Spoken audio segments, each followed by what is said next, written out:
ونستعينه ونستغفره ونعوذ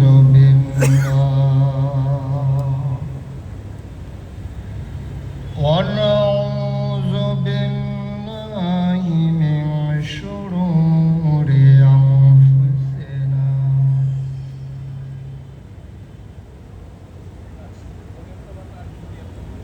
ومن سيئات أعمالنا من يهد الله فلا مضل له ومن يضلل فلا هادي له ونشهد أن لا إله إلا الله وحده لا شريك له ونشهد أن سيدنا وحبيبنا ومولانا محمدا عبده ورسوله الذي أرسله بالحق بشيرا ونذيرا وداعيا إلى الله بإذنه وسراجا منيرا قال الله تعالى في القرآن المجيد وفي فرقانه الحميد সবাই পড়ুন أعوذ بالله من الشيطان الرجيم بسم الله الرحمن الرحيم فبما رحمة من الله لنت لهم ولو كنت فظا غليظ القلب لانفضوا من حولك فاعف عنهم واستغفر لهم وشاورهم في الأمر فإذا عزمت فتوكل على الله إن الله يحب المتوكلين إن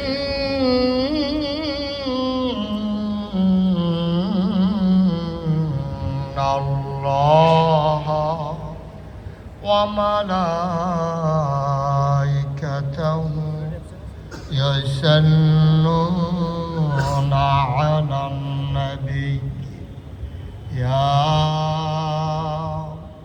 أيها الذين آمنوا صلوا عليه وسلموا تسليما اللهم صل على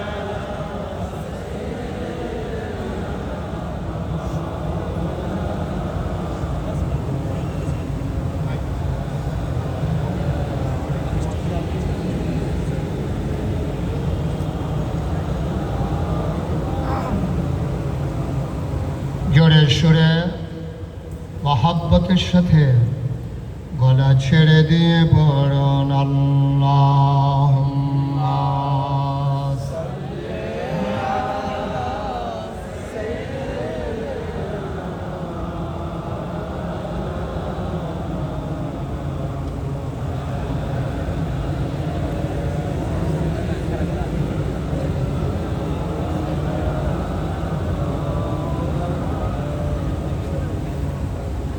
জীবন যদি যায় চলে যা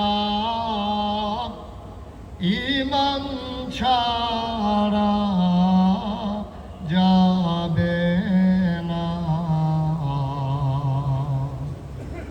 জীবন যদি যায় চলে যা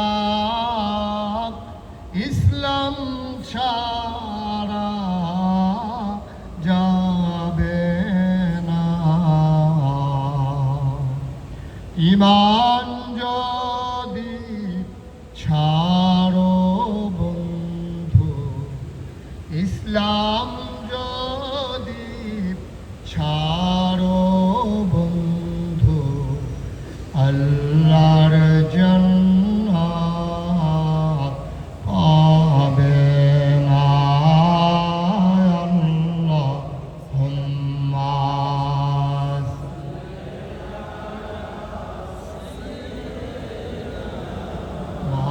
মাওলানা মুহাম্মদ ওয়া আলা আলিহি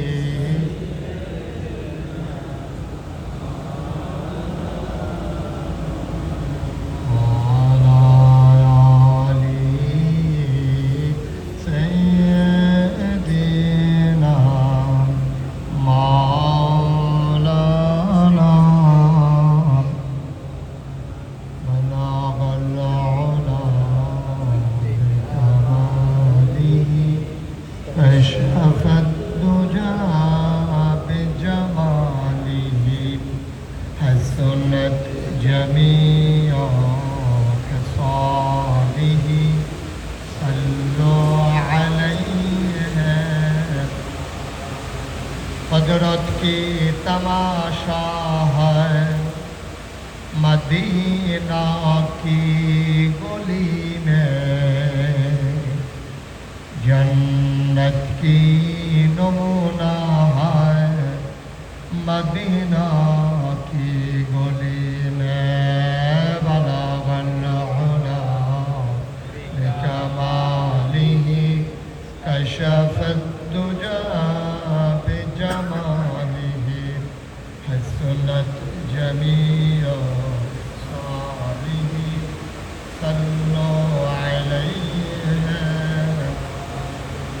سلموا يا قوم بل صلوا على صدر الامين مصطفى ما جاءنا رحمة للعالمين اللهم صل وسلم وبارك عليه لا إله إلا الله لا إله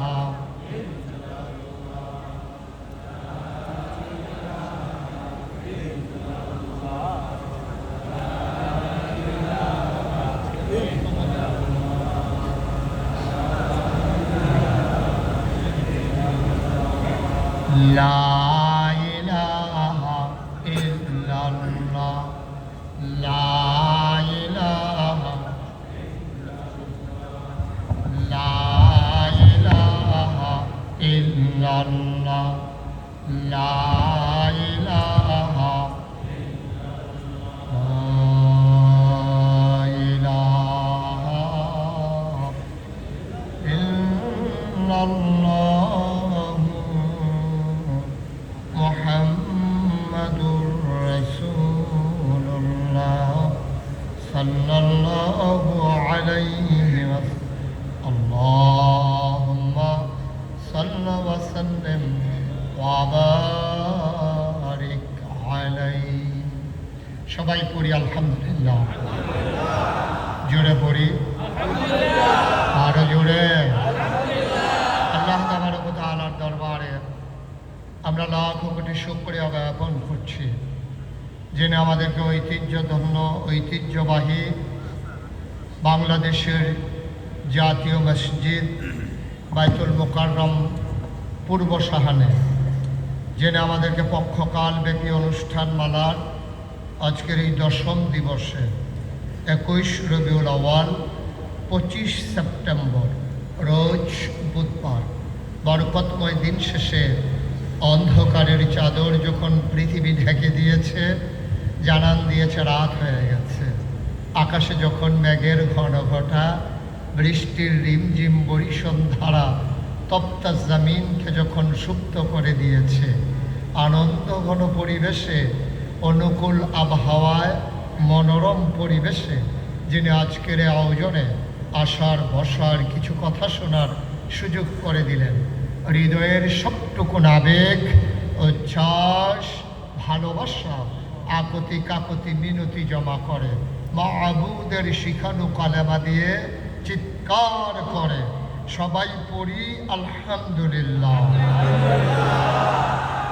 জনাব সাহেবে সদর, আজকের মাহফিলের জনাব সভাপতি জনাব মোহাম্মদ বজলুর রশিদ, পরিচালক পরিকল্পনা বিভাগ ইসলামিক ফাউন্ডেশন, উপস্থিত হয়েছেন মাগরিবের পরে মোবারক সময়ে সুললিত কণ্ঠে কোরআনের অমীয় বাণী যিনি লালিত্যের মাধ্যমে ঝংকার তুলে দিয়েছেন প্রিয় কারি সাহেব জনাব কারি আবু সালেহ মোহাম্মদ মুসা। উপস্থিত আছেন এই আয়োজকদের অন্যতম কারি মৌলানা মোহাম্মদ নূর উদ্দিন। উপস্থিত প্রিয় পরিচালক, উপস্থিত খোদ রাজধানীতে প্রাণ কেন্দ্রে একেবারে কেন্দ্রভূমিতে উপস্থিত আজকের আয়োজনের সম্মানিত শ্রোতামণ্ডলী, দেশের বিভিন্ন প্রান্ত থেকে 56,000 বর্গমাইলের এই বাংলাদেশের টেকনাফ থেকে তেঁতুলিয়া, রূপসা থেকে পাথুরিয়া বিভিন্ন জায়গার যারা এসেছেন, বিশেষ করে যেহেতু আমার বাড়ি কুমিল্লার সন্তানেরা, সবাইকে আবার হৃদয় নিংড়ানো শুভেচ্ছা এবং সালাম। আসসালামু আলাইকুম ওয়া রাহমাতুল্লাহ। সম্মানিত উপস্থিতি, নির্দিষ্ট সময়ের ভিতরে বিশাল একটা বিষয় নিয়ে কথা বলা লাগবে। কথায় কথা না বাড়িয়ে আমরা সরাসরি মূল আলোচনায় ঢুকে যেতে চাই। আজকে যে বিষয় নির্ধারণ করা হয়েছে ইতিমধ্যে আপনারা শুনেছেন যে আজকের বিষয় হচ্ছে নবী করিম সাল্লাল্লাহু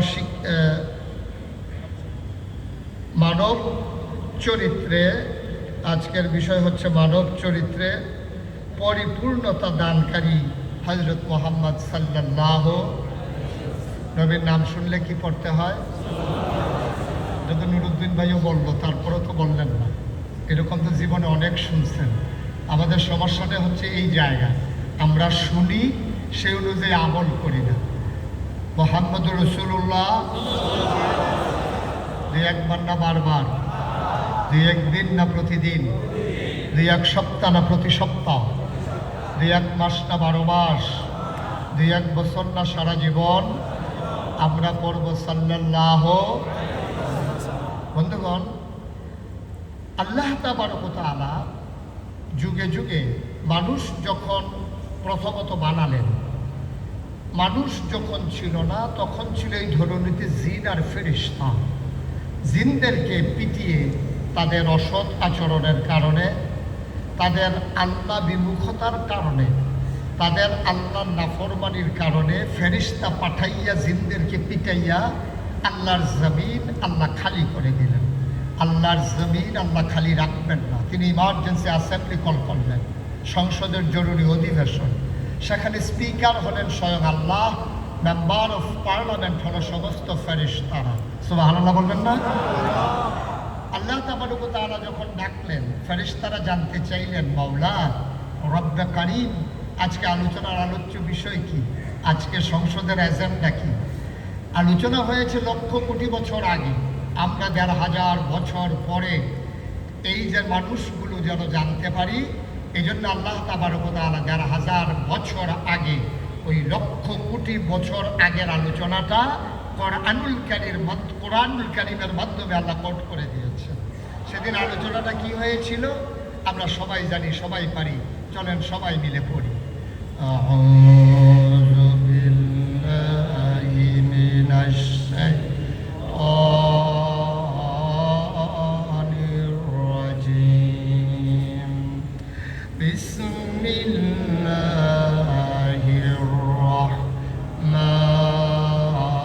রাহমানির রাহিম। ইন্নী জাইলুন ফিল আরদি খলিফা। আল্লাহ ডেকে বললেন, ও ফেরেশতারা, আমি একটা কওম, আমি একটা সম্প্রদায়, আমি একদল মানুষ বানাতে চাই যাদের পরিচয় হলো আমার খলিফা। ফেরেশতারা বলল বানাবেন না। তার আগে জিন বানিয়েছিলেন, মারামারি কাটাকাটি ঝগড়া বিবাদ করেছে। মানুষ বানাবেন তাই করবে। আল্লাহ তাদের বুদ্ধি যুক্তি মানলেন না, তিনি বুদ্ধিপূর্ণ জবাব দিয়ে দিলেন, ইন্নী আ'লামু মা লা তা'লামুন। আমি যা জানি তোমরা তা জানো না। বলেন সুবহানাল্লাহ। মানুষ বানানো হয়ে গেল ক্রমধারায়, পরম্পরায়।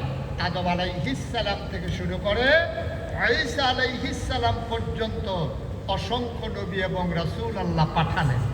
আজকে যেহেতু আমাদের আলোচ্য বিষয় নবীজির চারিত্রিক, যে আল্লাহ তাবারক ওয়া তাআলার চরিত্রের পরিপূর্ণতা, মানুষের চরিত্রের পরিপূর্ণতা দানকারী নবীজি। তার আগে তো আরো নবী এবং রাসূল এসেছেন, আদম থেকে ঈসা নবী পর্যন্ত এসেছেন। কারো ব্যাপারে এই কথাটা আসলো না, নবীর ব্যাপারে কেন আসলো? কারণও আছে। এই পৃথিবীতে আল্লাহ তাবারক ওয়া তাআলা ১,২৪,০০০ বলেন আর ২,২৪,০০০ বলেন অসংখ্য নবী এবং রাসূল পাঠিয়েছেন। এক একজন নবীকে আল্লাহ এক একটা স্পেশাল কোয়ালিটি, অনন্য বৈশিষ্ট্য দান করেছেন। যেমন আদম সাফিউল্লাহ, নূহ আদমের সানি, ইব্রাহিম খলিলুল্লাহ, ইসমাইল জাবিউল্লাহ, মূসা কালিমুল্লাহ, ঈসা রূহুল্লাহ। সুলাইমান নবীকে দিলেন রাজত্ব, ইউসুফ নবীকে দিলেন সৌন্দর্য, দাউদ নবীকে দিলেন সুন্দর কণ্ঠ। এখন প্রশ্ন হলো, আমার নবীকে আল্লাহ কি দিলেন?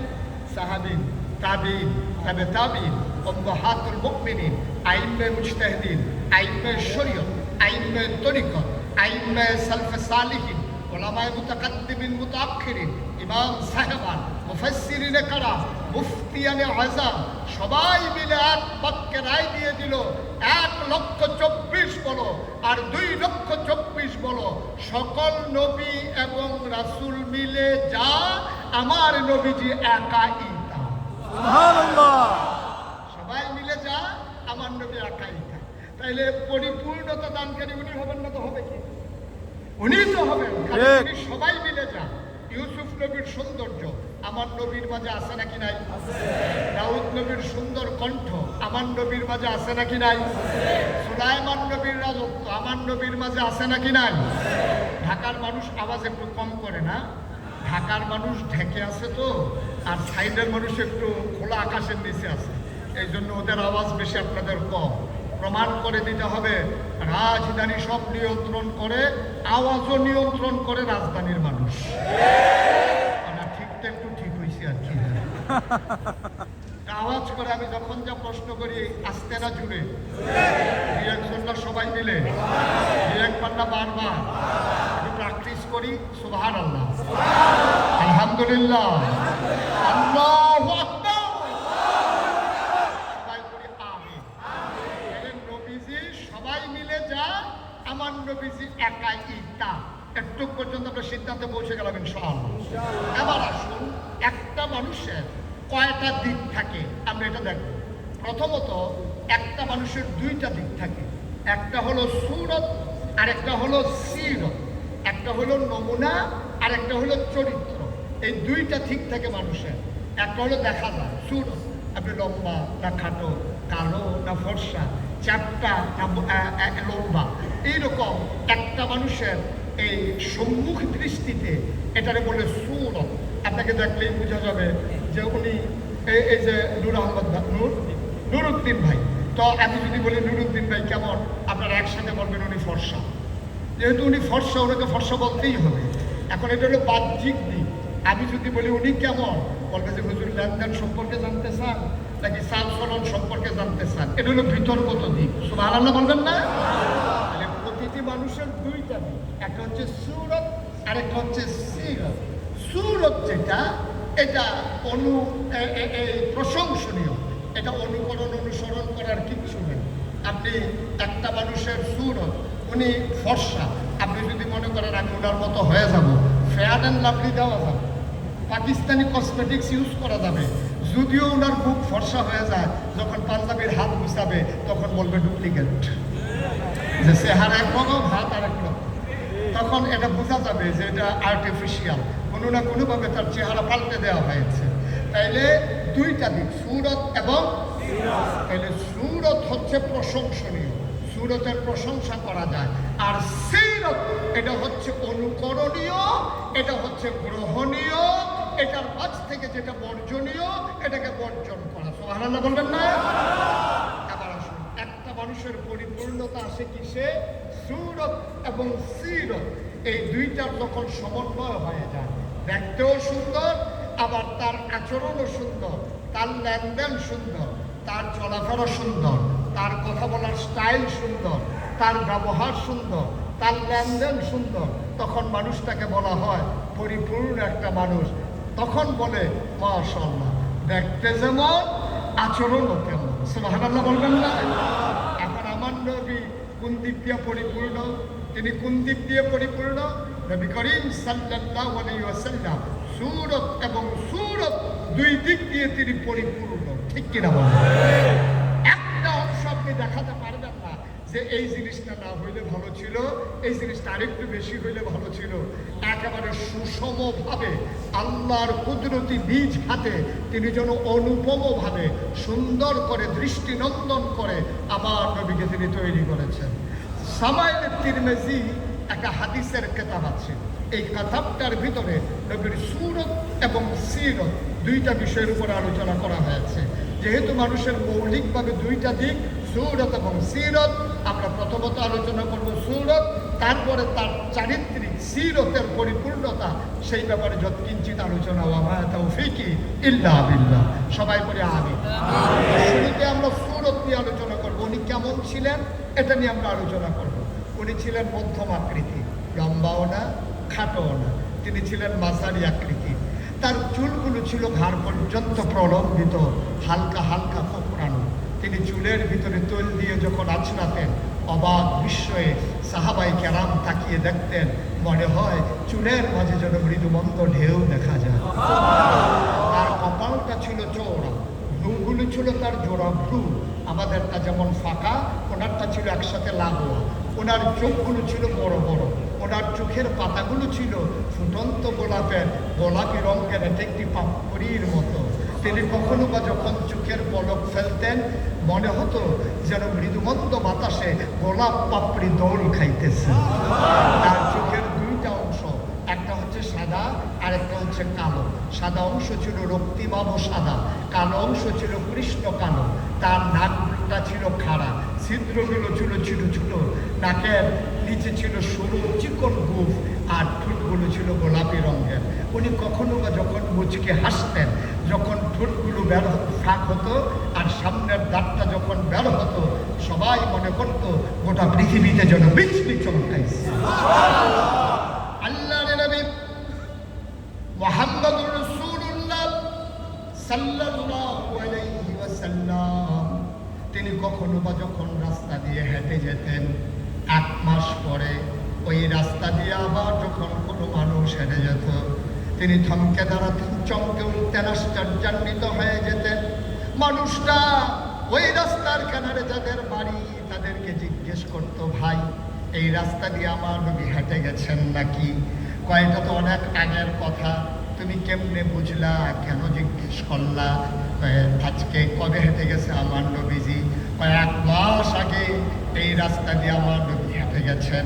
সাহাবা চোখের পানি ছেড়ে দিয়ে বলতেন, 1 মাস আগে আমার নবী হেঁটে গেছেন, আর আজকে আমি হেঁটে যাওয়ার সময় আজও যেন নবীর গায়ের জান্নাতি গন্ধ পায়। মুসলমান মন দিয়ে শোনো, আল্লাহর নবী জোহরের নামাজ পড়ে ভর দুপুরে তিনি যখন মসজিদে নববী থেকে বের হয়ে আমাদের আম্মাদের ঘরে যেতেন, মায়েদের ঘরে যাওয়ার সময় প্রচণ্ড গরম খরতাপ, তার কপালে মুক্তার দানার মতো ঘাম জমে যেত। তিনি যখন ঘরে ঢুকতেন, মায়েরা বলতেন, গুস্তাকি মাফ কর দিজিয়ে, বেয়াদবি মাফ করবেন ইয়া রাসূলুল্লাহ, আপনি একটু চুপটি করে বসেন। আমার নবী বসতেন, আমার মায়েরা ঘরের কোণা থেকে ছোট্ট শিশি বের করে আনতেন, ওই কপালের জমানো ঘাম আমার মায়েরা বোতলের শিশির ভিতরে ভরে রেখে দিতেন। ঈদ যখন আসতো, বিয়ে যখন হতো, তখন তারা আমার নবীর গায়ের জমানো ঘাম আমার মায়েরা আতর হিসেবে ব্যবহার করতেন। এটা হলো বাহ্যিক দিক। আমি বলছিলাম কয়টা দিক? কথা বলে না দেখি, কয়টা দিক? সূরত সিল গেল সূরত। এই ব্যাপারে বিস্তারিত আলোচনার জন্য দরকার নাই, যেহেতু এটা অনুকরণ করার কিছু নাই, অনুসরণ করারও কিছু নাই।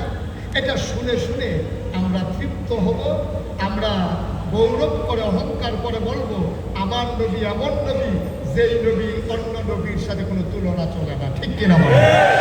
আমার আসল নবীর সিরত একটা মানুষের জীবনে জন্মের পর থেকে মৃত্যু পর্যন্ত কতগুলো পরিচয় বহন করে যে কোনো মানুষের। তার জন্ম, তার শৈশব, তার কৈশোর, তার তারুণ্য, তার যৌবন, তার পৌর, তার বৃদ্ধ, এই জিনিসটা সবগুলো মানুষ যারা বয়প্রাপ্ত হয়ে ইন্তেকাল করে, এই জিনিসগুলো তাদের জীবনে আসে। সে জন্ম হয়, তার শিশু শৈশবকাল কাটে, তার কৈশোর, তার চাঞ্চল্যের তারুণ্য, তার যৌবনদীপ্ত প্রাণ, তার পৌর, তার বৃদ্ধ। আর আরেক দিক দিয়ে মানুষের অনেকগুলো দিক থাকে, ব্যক্তি জীবন, পারিবারিক জীবন, অর্থনৈতিক জীবন, সামাজিক জীবন, রাজনৈতিক জীবন, ইন্টারন্যাশনাল রিলেশন। এই দিকগুলো প্রতিটি মানুষের থাকে। আপনি যদি একটা দেশের নাগরিক হন, তাহলে এই জিনিসগুলো আপনার জীবনে আসবে। আপনার ব্যক্তির একটা জীবন আছে, আপনার পরিবারের একটা জীবন আছে। পরিবারে যেহেতু আপনি একজন সদস্য, পরিবারে আপনার করণীয়, পরিবারে আপনার বর্জনীয়, পরিবারের মানুষগুলোর সাথে আপনার সম্পর্ক। এবার আসেন সমাজ। সমাজে যখন আপনি থাকবেন, তখন প্রতিবেশীর সাথে প্রতিবেশীর সম্পর্ক, প্রতিবেশী যদি হয় মুসলমান তার সাথে সম্পর্ক, প্রতিবেশী যদি অন্য ধর্মাবলম্বী তাদের সাথে সম্পর্ক। এইভাবে সামাজিক জীবন, অর্থনৈতিক জীবন। কোনো মানুষ স্বয়ং সম্পূর্ণ নয়। একটা মানুষ তার লেনদেন করা লাগে, কামাই রোজগার করা লাগে, খরচ করা লাগে। এই ক্ষেত্রে হাওলাত নেওয়ার পদ্ধতি, মানুষ থেকে কর্জে হাসানা নেওয়ার পদ্ধতি, আয় করার পদ্ধতি, ব্যয় করার পদ্ধতি, সঞ্চয় করার পদ্ধতি, সব কিছু মিলিয়ে মানুষের একটা জীবন। তাইলে আমরা শুরু করি নবীজির শৈশব জীবন, অর্থাৎ জন্মকালীন সময়টা কেমন ছিল সেখান থেকে আমরা শুরু করি। যেহেতু অনেকগুলো বিষয় ঘড়ির কাঁটা টিকটিক করে জানিয়ে দেয়, আর লম্বা কথা বেশি বলা যাবে না, এজন্য আমরা খুব টাচ দিয়ে যাব। আর যেহেতু রাজধানীর মানুষ, নিশ্চয়ই সচেতন মানুষ আপনারা, অজপাড়াগা থেকে ভালো মানুষগুলো, বুদ্ধিমান মানুষগুলোই রাজধানী দখল। আপনার যে এলাকারই আছেন, আমি টাচ দিলে আপনাদেরকে বুঝে নিতে হবে। ওনার এই জন্মের সময়টা, এটা ছিল চমৎকার একটা সময়, যেটাকে যদিও অনুসরণ করার কিছু নাই, কিন্তু পরবর্তী সময়টা আমাদের জন্য দৃষ্টান্ত, অনুকরণীয়, এটা উপমা দেওয়ার মতো।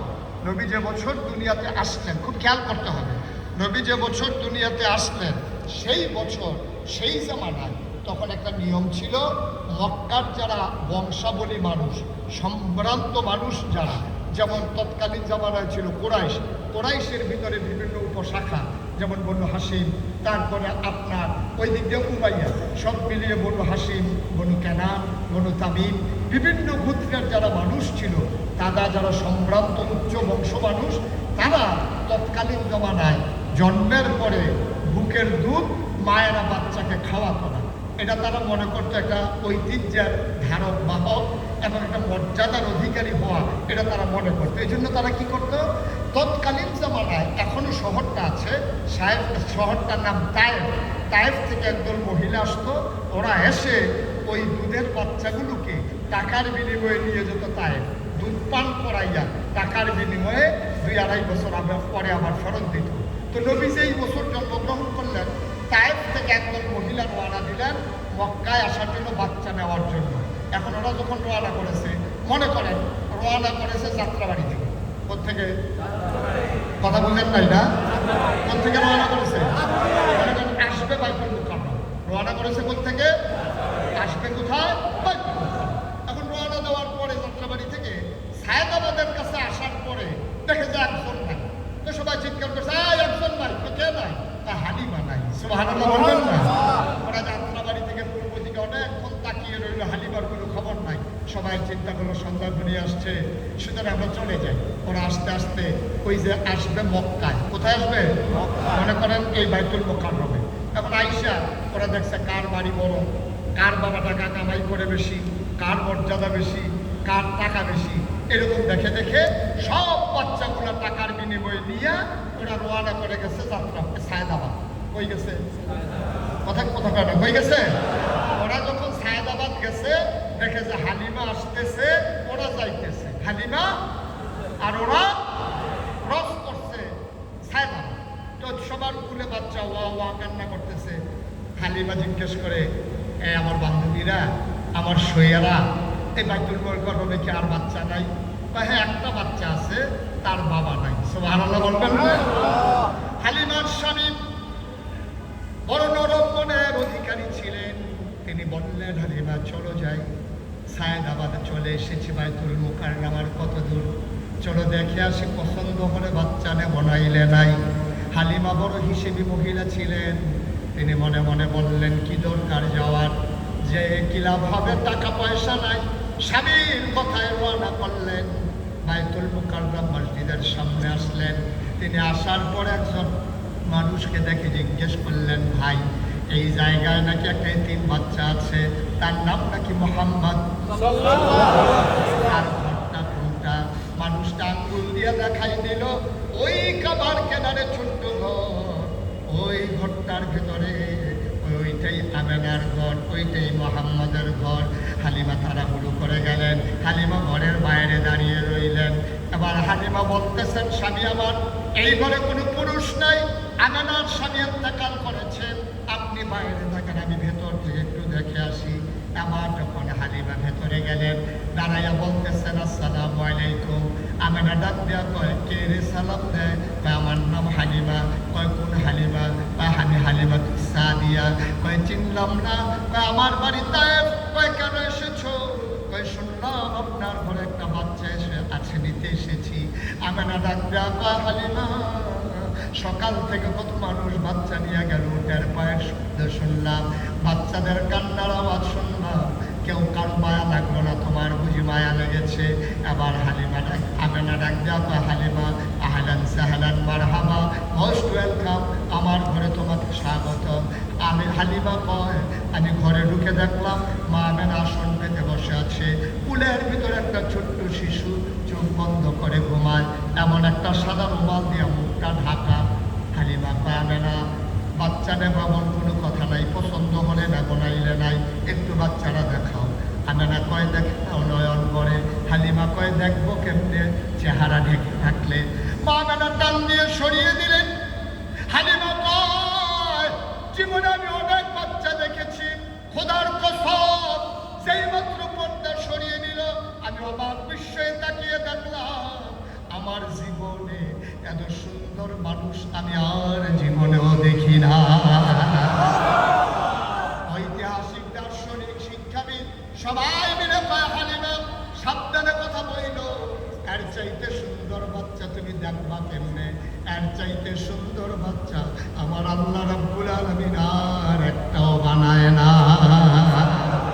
হালিমা আমি তাকিয়ে দেখলাম, চোখ বন্ধ করে ঘুমায়, আমার মন চাইল ও যদি আমারে দেখতো। হঠাৎ করে দেখলাম চোখের পাতাটা তুলে উঠেছে, মনে হইল ফুটন্ত গোলাপের পাপড়িটা যেন দোল খাইতেছে। ও আমার দিকে তাকাইল, আমার দিকে যখন নজর খুলে তাকাইল, আমিও তাকে আছি। হঠাৎ করে চোখের কোণা আস্তে করে ঠোঁটের কোণা বাঁকা করে মোহাম্মদ একটা হাসি দিল। আমার মনে হইল মোহাম্মদের হাসির সাথে সাথে আমার কলিজারা দুইটা ভাগ হয়ে গেছে। আমি বললাম দিয়ে দাও।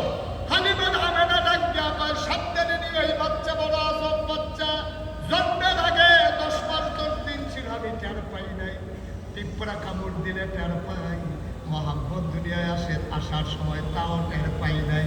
এই বাচ্চা বড় আজব বাচ্চা, কোনোদিন তার একটা খেলনা কিনে দিতে পারি নাই।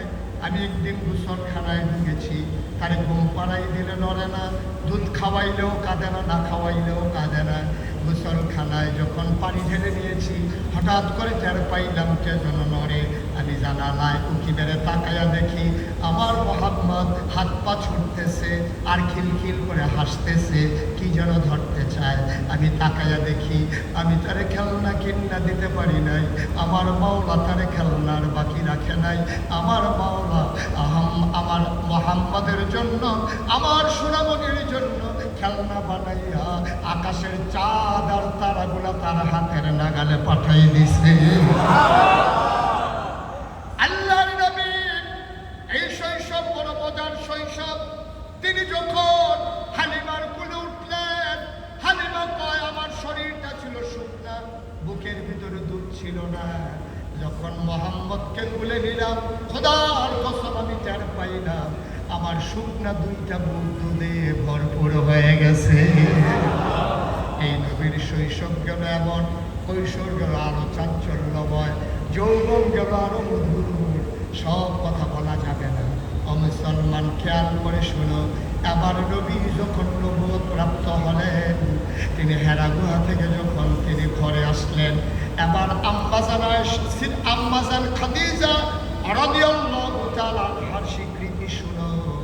আল্লাহর নবী কয়, যেই মানুষটারে তার স্ত্রী ভালো হয়, সেই মানুষটাই হলো প্রকৃত ভালো, ঠিক কিনা? আপনার স্ত্রী আপনাকে যদি বলে ভালো মানুষ, তাইলে আপনি আসল ভালো মানুষ। এবার আসুন শুনি, নবীর 11 জন বিবি, 2 জনকে তিনি জীবদ্দশায় তিনি কবরস্থ করেছেন, বাকি 9 জনের সাথে তিনি একসাথে সংসার করেছেন। নবী করিম সাল্লাল্লাহু আলাইহি ওয়াসাল্লামের স্ত্রীগণ নবীর ব্যাপারে কি রায় দেয় শুনি।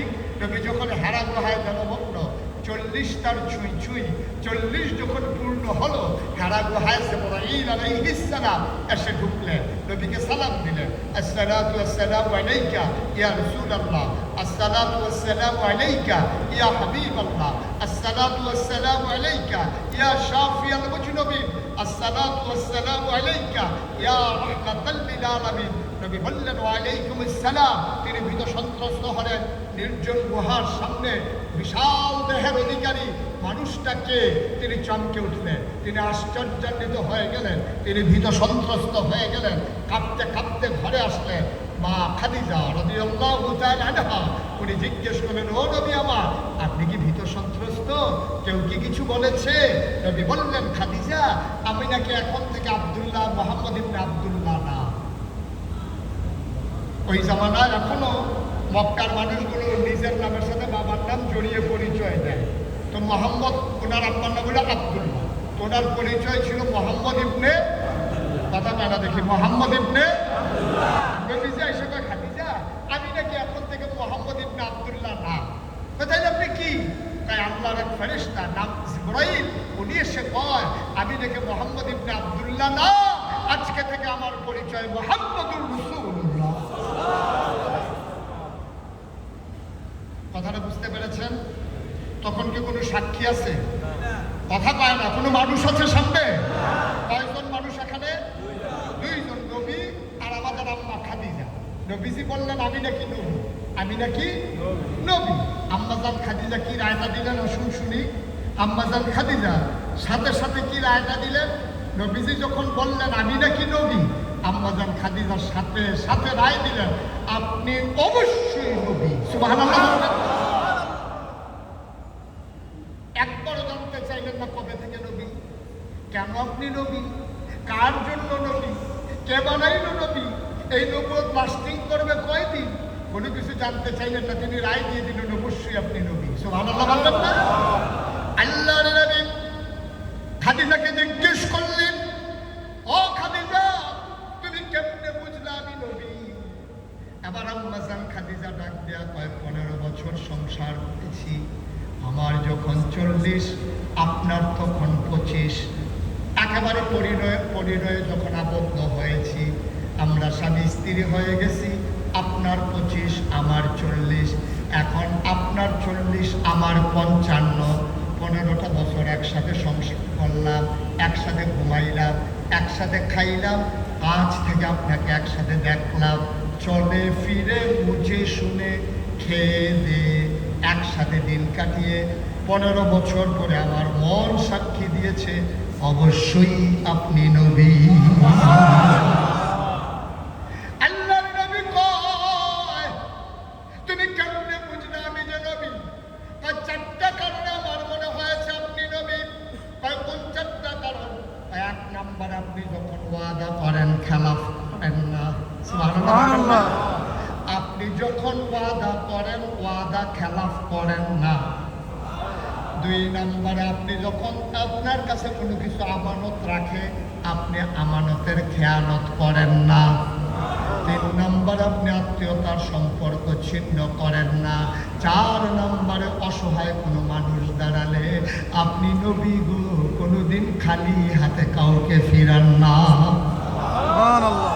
1000 বছর আগের কথা, নবী করিম সাল্লাল্লাহু আলাইহি সাল্লামের ব্যাপারে সবচেয়ে কাছের মানুষটা রায় দিলেন, দূরের কেউ না। এখন আমাদের দেশে তো দূরের মানুষদের মিছিল বের করে, মিছিল যারা বের করে তারা কিন্তু মানুষটারে দেখেও না, শুনেও না, জানেও না। তো একজনে কইছে চরিত্র বা ফুলের মতো পবিত্র। এখন যে চরিত্র কেমন, টাকা হাওলাত দিলে এরা বোঝা যায় কয়দিন ঘুরায়। দেখছি না কম চরিত্র যে কেমন, একবার ক্ষমতার স্বাদ পাইলে 15 বছর যখন আর ক্ষমতা ছাড়তে চায় না তখন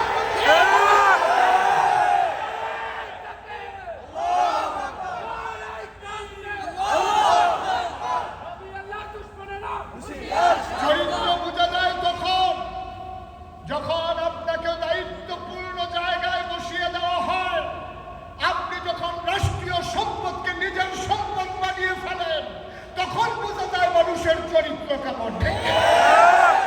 সুতরাং চরিত্র কেমন নবীজি এটা আমরা যতটুকুন জানি তার চাইতে বেশি জানে মক্কার মানুষ।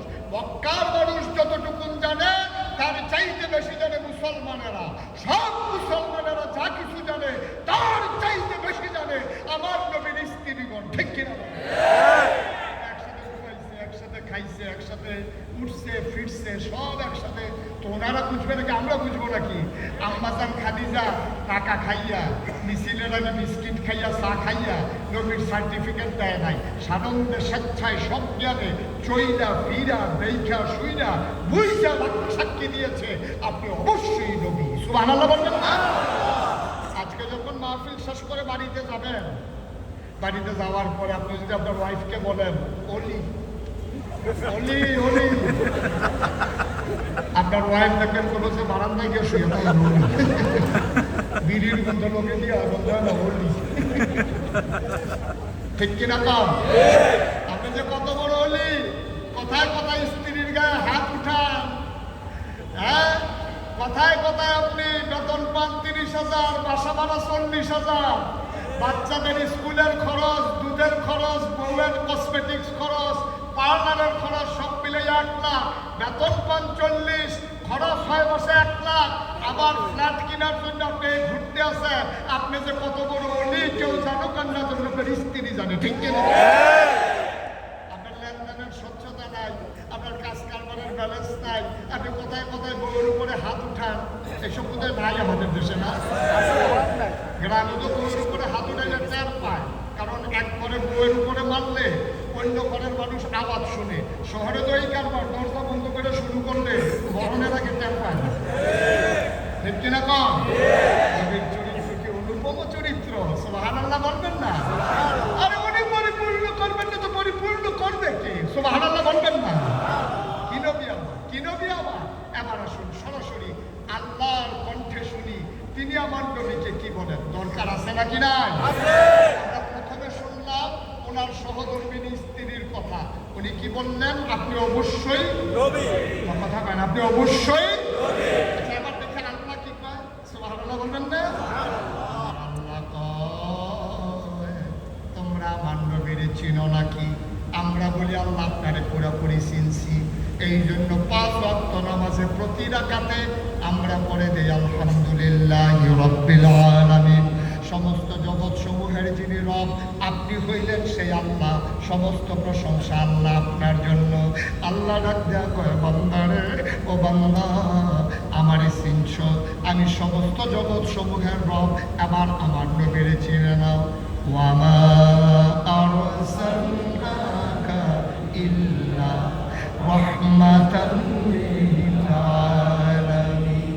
মজা করে, একবারে মজা করে, চোখের পানি ছেড়ে দিয়ে মনে হচ্ছে যেন নবী আমার সামনে বসে আছেন। মজা করে একটু পড়েন দেখি।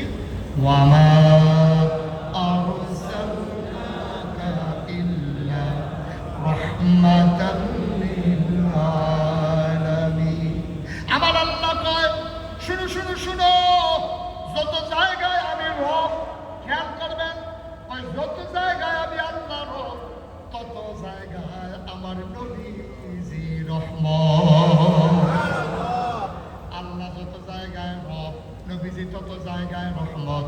যত জায়গায় আল্লাহ লালনকারী, নবীজি তত মানুষের জন্য হলো রহমতকারী। ও মাওলা, ও রব্বে কারীম, নবীর মনটা মায়াতে ভরা প্রমাণ আছে নাকি নাই? আল্লাহ তাবারক ওয়া তাআলা আরো সুন্দর করে ওয়াজ করে দিলেন, ফাবিমা রাহমাতিন মিনাল্লাহ, ফাবিমা রাহমাতিন মিনাল্লাহ, ফাবিমা রাহমাতিন মিনাল্লাহি লিনতা লাহু ওয়ালাউ কুনতা ফাজ্জান গালিযাল কলব লানফাদ্দু মিন হাওলিক ফা'ফু আনহুম ওয়াস্তাগফির লাহুম ওয়াশাবিরহুম ফিল আমর ফাইযা আযামতা ফাতাওয়াক্কাল আলাল্লাহ ইন্নাল্লাহা ইউহিব্বুল মুতাওয়াক্কিলিন। আল্লাহ ডাক দেয়া, ফাবিমা রাহমাতিন মিনাল্লাহ, আল্লাহর পক্ষ থেকে ও নবী আপনার সাথে যেই রহমত দেওয়া হয়েছে, লিনতা লাহু, আপনার মনটাকে আমার আল্লাহ বড় নরম করে বানাইছে। বলো সুবহানাল্লাহ। আমার নবীর মনটা গরম না নরম? কথা বলেন। সৃষ্টিগতভাবে, ফিতরাতগতভাবে, জন্মগতভাবে আমার নবীর মনটা নরম। কিন্তু এর আগে আমি একটা কথা বলছিলাম, সকল নবী এবং রাসূল মিলে যা, আমার নবীজি একা ইতা। সকল নবী এবং রাসূলের দুইটা নমুনা, একটা হলো জামালি, আরেকটা হলো জালালি। নবীরা দুই ভাগ, কারো ছিল জালালি মেজাজ, কারো ছিল জামালি মেজাজ। জালালি মেজাজের অন্যতম উদাহরণ হইল মুসা আলাইহিস সালাম। জামালি মেজাজের অন্যতম উদাহরণ হযরত ঈসা আলাইহিস সালাম। তো সবাই মিলে যা, আমার নবী যে একাই তা। আপনারা যদি বলেন নবী নরম, তাইলে ঈসা নবীর ভাগে পড়ে গেল, মুসা তো আর পাইল না। এই জন্য মুফাসসিরিনে কেরাম কয়, যদি জানতে চাও আমার নবী কেমন, তাইলে আমার নবী হলো এমন, যেখানে গরম হওয়া দরকার গরম, যেখানে নরম হওয়া দরকার নরম। ঠিক কিনা?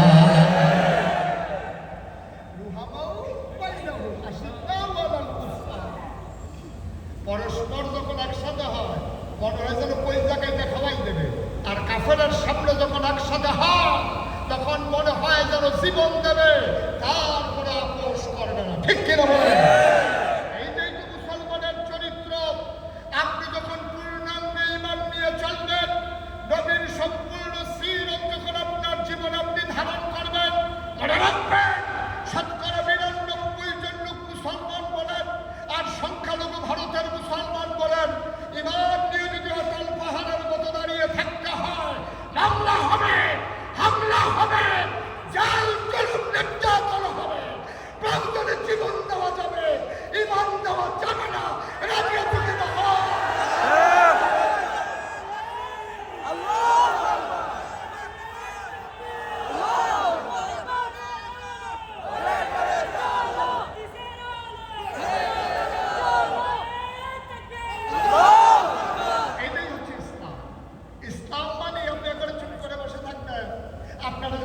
ঘুষাইতে আছে, আপনি কইতেছেন ভাই দুঃখ পাইছেন নি? যে ঘুষি দিতে আছে হ্যাঁ দিকে আছে ব্যথা ট্যাথা পাইছেন নাকি? না, অযথা আপনারা ঘুষি দিছে, তে যদি দেয় একশান আপনাকে দিতে হবে 100। ঠিক কিনা কর?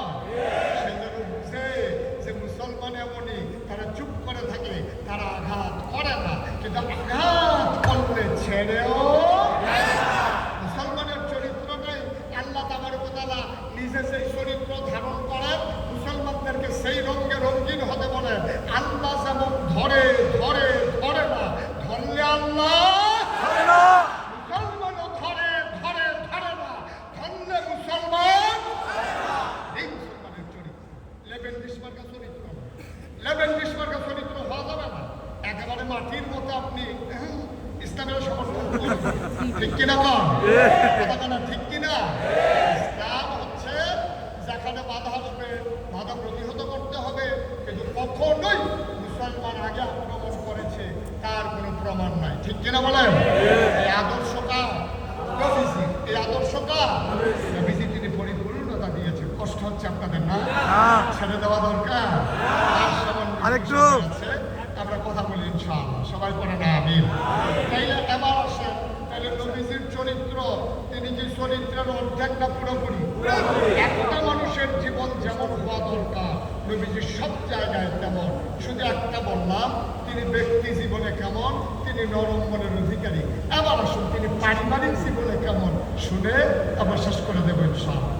আল্লাহ নেবেন কখনো বা যখন যুদ্ধের ময়দানে যেতেন, কখনো তিনি একা একা যেতেন না, 9 জন বিবির কোন একজন বিবিকে সাথে নিয়ে যেতেন। কোনোদিন তিনি একা একা যুদ্ধের ময়দানে যাননি। যুদ্ধের ময়দানে রওনা করেছেন হাজারো সৈন্য। আমাদের একজন আম্মা নাম হইল হযরত আয়েশা রাদিয়াল্লাহু তাআলা আনহা, তিনি ওনাকে নিয়ে রওনা করলেন। রাতের বেলা নামাজ হয়ে গেল, সবাইকে তাঁবুতে ঘুম পাড়িয়ে দিলেন। আল্লাহ নবী নিজের তাঁবুতে ফিরে আসলেন, এসে ডাক দেয়া আয়েশা, লাব্বাইকা ইয়া রাসূলুল্লাহ। আয়েশা অনেকদিন হয় আনন্দ করা হয় না, আকাশে চতুর্দশীর পূর্ণিমার চাঁদ হাসে, ফকফকা জ্যোৎস্না, মৃদুমন্দ বাতাস, এমন আবহাওয়া পাওয়া বড় দুষ্কর। চলো 2 জন মিলে একটা দৌড় দেই, দেখি তুমি ফার্স্ট হও নাকি আমি ফার্স্ট হই। আর আস্তে কম সুবহানাল্লাহ। নবীজি বলে চলো 2 জন মিলে একটু আনন্দ করি। আম্মা জানতো আয়েশা বিয়ে হয়েছে 6 বছর বয়সে, সংসার শুরু হয়েছে 9 বছর বয়সে। ছোট মানুষ না, উনি খেলার কথা শুনলে একটু মজা পাইতেন। যখন বলছে যে চলো দৌড় দে, আম্মা জানার সাথে মুখিয়েছিলেন যে দৌড় দিতে পারলে ভালোই হয়, একটু মজা হবে। তো 2 জন গেলেন মাঠে। আম্মা জানা আসলে আবার বলছে ইয়া রাসূলুল্লাহ, আমার কেউ দেখে ফেলে কিনা, তাই চিন্তা তোমার দরকারে চলো দৌড় দিই। তো 2 জন মিলে এরকম 2টা খেজুরের গাছ, এটা একটা ওইটা একটা, 2 জন সোজা হয়ে দাঁড়ালেন। আম্মা জানা আয়েশা নবীজি বলবেন বিসমিল্লাহ, রেডি 1 2 3, দিলেন দৌড়। আম্মা জানা আয়েশা পায় তখন আমার নতুন বিয়ে হয়েছে, আমার শরীরটা তখন শুকনা, আমার বয়সও কম, এত ভার হয় না। যেই মাত্র দৌড় দিলাম, ঠিক করে আমি ফার্স্ট হয়ে গেলাম, নদীর পেছনে পড়ে গেল। আমি বললাম ইয়া রাসূলুল্লাহ, আমি কিন্তু জিতে গেলাম, আপনি কিন্তু হেরে গেলেন। নবীজি বললেন হ্যাঁ, এটা আমার মনে থাকবে ইনশাআল্লাহ। সুবহানাল্লাহ, সুবহানাল্লাহ।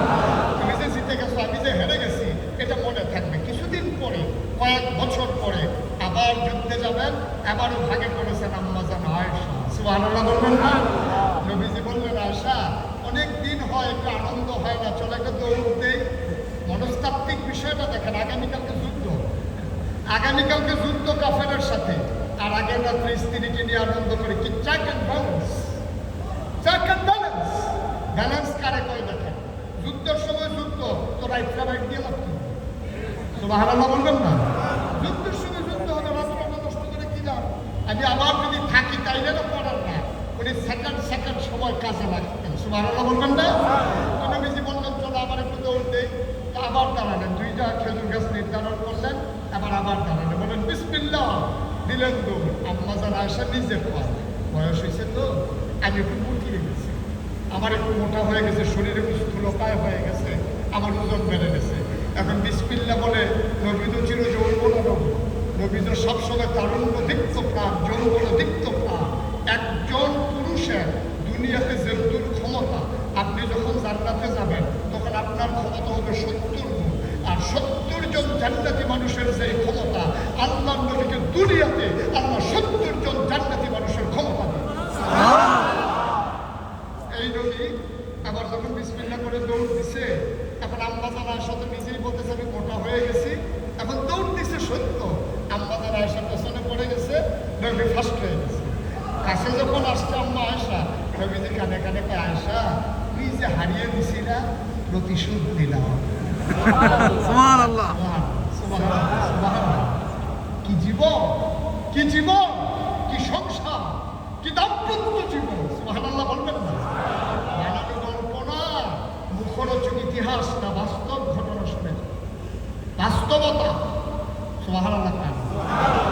মুসলমান মন দিয়ে শুনো, এই নবীজি যখন মদিনায় প্রচন্ড দুর্ভিক্ষ, চুলায় আগুন জ্বলে না, আকাশ থেকে বৃষ্টি ঝরে না, খেজুর গাছগুলো শুকিয়ে যাচ্ছে, মায়ের বুকগুলো শুকনা, বাচ্চারা দুধ পায় না, হাহাকার পড়ে গেছে মদিনায়, মানুষ বাঁচানো বড় মুশকিল, চুলায় আগুন জ্বলে না।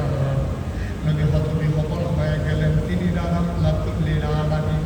এখন তিনি কি করবেন তার কলিজায় মানে না। তিনি সাধারণ ঘোষণা করলেন, এই দুর্যোগকালীন মুহূর্ত ওভারকাম করতে হবে। এই ক্রাইসিস পিরিয়ড ওভারকাম করার জন্য আর কি আছে নিয়ে আসো। মানুষগুলো ওট আনলো, দম্বা আনলো, ছাগল আনলো।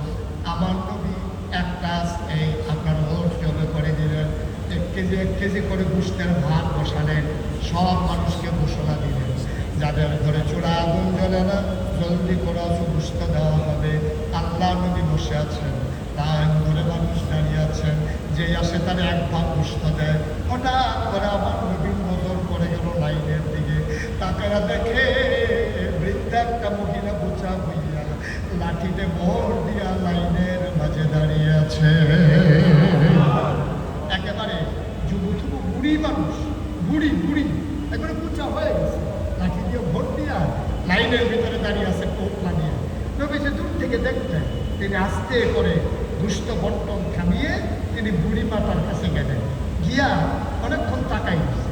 তাকানোর পরে তিনি আস্তে করে জড়াইয়া ধরলেন, কপালে চুমু খাইলেন, তার গাল বেয়ে বেয়ে পানি পড়ে তিনি ধরে ধরে ধরে ধরে মহিলাটাকে মজলিসের মাঝে আনলেন। সুবহানাল্লাহ বলবেন না? মজলিসের মাঝে এনে তিনি আবার ওই দুষ্ট আপনার যে বন্টন করা হচ্ছিল ওই মাঝে এনে দুষ্ট বন্টন থামিয়ে নবীর গায়ের ভিতরে চাদর ছিল, ওই চাদর উপর ওরা বিছিয়ে দিলেন, বুড়া মাটাকে চাদরটার উপরে বসালেন। সুবহানাল্লাহ বলবেন না? যেই নবীর সামনে কেউ আর এই নবীর গায়ের চাদর বিছিয়ে দিছে মহিলার বিভিন্ন, আর মহিলা সেই চাদরে বসে গেছে, এটা কি স্বাভাবিক না অস্বাভাবিক? অস্বাভাবিক একটা সেই দিছে। এবার মহিলাটা নবীজি ধরে না বসাইছে। এখন যারা চতুর্থ ওরা একজন আরেকজনের দিকে তাকায়, ভাই আজব কারবার দেখি, নবীজি কার জন্য চাদর বিছাইল? এটা তো নবীর ফুফু, এটা তো নবীর খালাও। আমরা নবীর ফুফুকে চিনি, নবীর খালাম্মাকে চিনি। এই মহিলাটা কে? এই গরিব মহিলা, খুশকো খুশকো চুল, ময়লা কাপড়, যুবতবু বুড়ি, যে কে মহিলা? তার কার জন্য চাদর বিছাই না? এখন একজন যে আরেকজনের দিকে তাকায়, নবী বুঝে ফেলছে ওরা জানতে চায় আমি কার জন্য গায়ের চাদর বিছাইলাম। ঠিক কিনা বলেন? আজানটা শেষ হোক,